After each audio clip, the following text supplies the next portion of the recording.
my name is Morgan Gleason. I'm a 16-year-old high school senior from Florida. I like to do normal teenage things such as hanging out with my friends and riding my horse. However, when I was 11, I was diagnosed with a rare autoimmune disease called Juvenile Dermatomyositis. This is a vascular disease that causes a rash and gives me muscle weakness.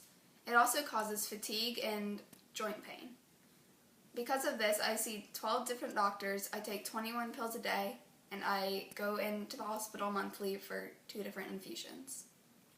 In my freshman year of high school, I missed 55 days of school. Last year, I ended up doing hospital homebound, which is where I had a teacher come to my house once a week to give me all of my schoolwork and teach me all of the lessons.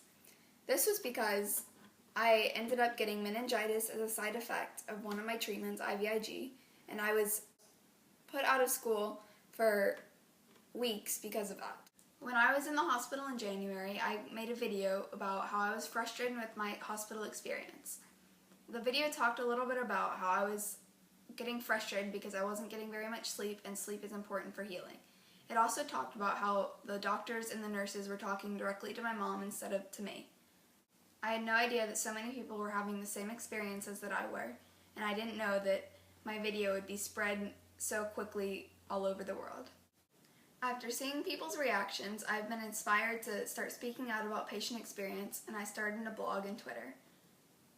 And unfortunately, because of this annoying thing called school, I couldn't be there in person with you to share my experience. I was asked to talk to you today about some of the things that I'd like to change most in the healthcare system. However, I was only given a few minutes to talk about these things, so I'll try to be brief.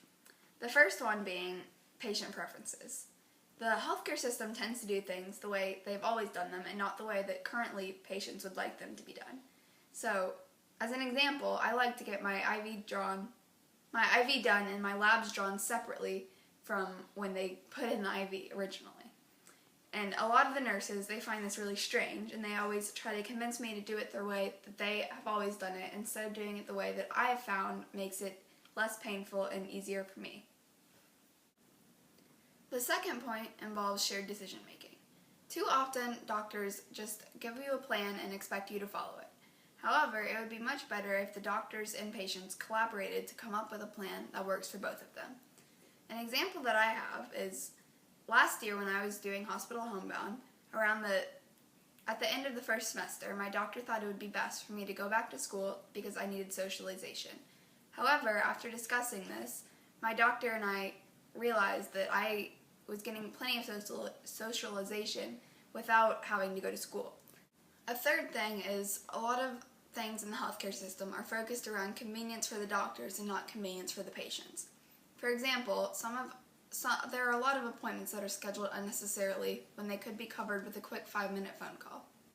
Lastly, while it is important to measure data in clinical terms, I think it is just as important, if not more important, to measure how a patient is feeling and what healthy means to them. For example, I like to measure how I'm feeling and if I am able to ride my horse or not. For others, it may be if they are able to cook dinner or go sailing. I always like to end with some advice that is especially for care providers. The first being, always, always, always, always, always ask, because what you may want is not always what the patient will want. Second, you should always teach patients to how to be a patient, because while you go to med school to become a doctor, they don't go to a patient school to learn how to be a patient. Lastly, you should always respect patients' privacy, because while you may not think about it when you leave the room, leaving the door open as you walk out of the room when it was originally shut may make the patients feel exposed and uncomfortable. I'm sorry I couldn't be there in person, but I thank you for letting me participate through video. I hope you'll check out my blog and hope to see you soon. Bye!